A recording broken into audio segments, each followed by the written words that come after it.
the industry-wide secret butchers don't want you to know about. Major suppliers have been caught using a special product known as meat glue to stick together scraps of meat to sell as prime cuts. But while this product has been banned overseas, there's no law prohibiting its use here. Here's Rodney Lowe's with this special investigation.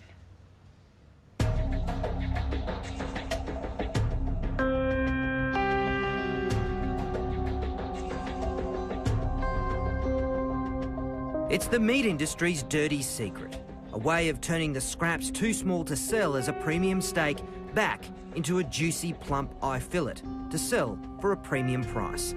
So clever, you'll never tell. Not even an expert can. Before, you didn't even pick that as a join, though, did you? It doesn't even tear through the joint. A bit hard to tell, isn't it?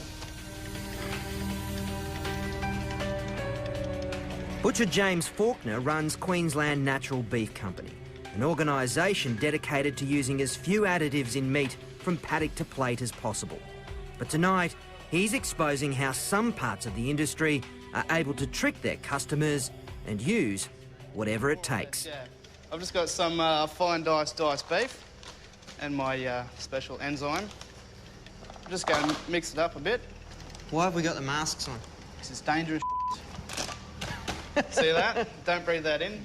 This powder is transglutamase enzyme, otherwise known as meat glue.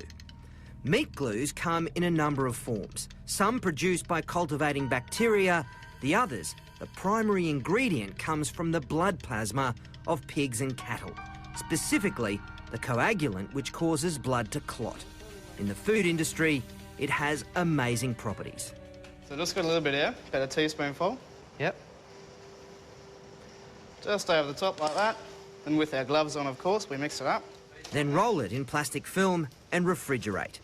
6 hours later, you have a solid piece of meat. And essentially, you've got a reborn, rebirthed thigh fillet. More or less, yeah. Ours uncooked is easy to spot the difference, but cooked is another story. OK, so the meat glue one is on the right and the real McCoy is on the left. And it's not just beef. Pork, lamb, fish and chicken are all stuck back together using this glue. It looks like one piece of chicken. It's unbelievable, isn't it? Yep. But hard to tell, isn't it? Particularly that. On the grill, it's even harder to pick. So that's the real McCoy. Give this a burl.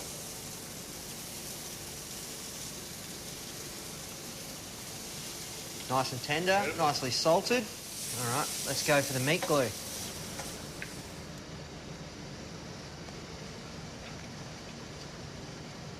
I can't tell the difference. Pretty good, but potentially dangerous. I've sort of got two concerns. One that is well publicised, which is misleading people. The other area is the microbial side. It's why the European Union moved to ban meat glue in May last year. Microbiologist Glenn Pinner.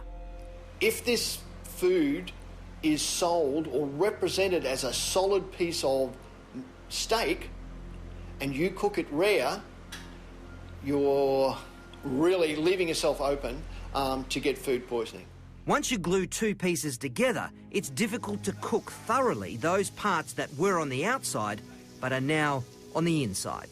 The amount of bacteria on a steak that has been put together with meat glue is hundreds of times higher.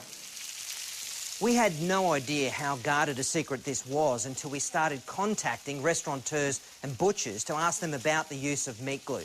Many of them didn't want to speak for fear of upsetting their suppliers, creating bad blood in an industry that has become very clever at using this product. Are you just shaking your head? A little bit. It's unbelievable, isn't it? This cube roll we bought from a wholesaler that produces stuck-together steaks en masse. Their effort's so good, James, our butcher, couldn't tell even when it was raw. It's even harder in the restaurant, which are some of the biggest users of glued meat. And chances are, unless you're a vegetarian, you're eating it on a regular basis. But with current labelling laws, neither butchers nor your local eatery have to tell you you're eating chicken glued together with cow's blood or beef held together by pig. It's the same reason they can take low-grade meat and pump it with water and flavour to make it edible. OK, so just after about a minute or two, we've got quite a lot of moisture out of there. And we've lost almost half a kilo. Then the practice of selling mutton as lamb and old cow as prime cut beef. Like this. So old, a meat grader said it was only good for pet mince. You've got yellow fat colour, really dark meat colour. It's definitely off a really old type of animal. In New South Wales, new labelling regulations have just been introduced to help consumers choose quality meat, but it's not compulsory. So for most of us, picking a quality piece of meat is still a shot in the dark.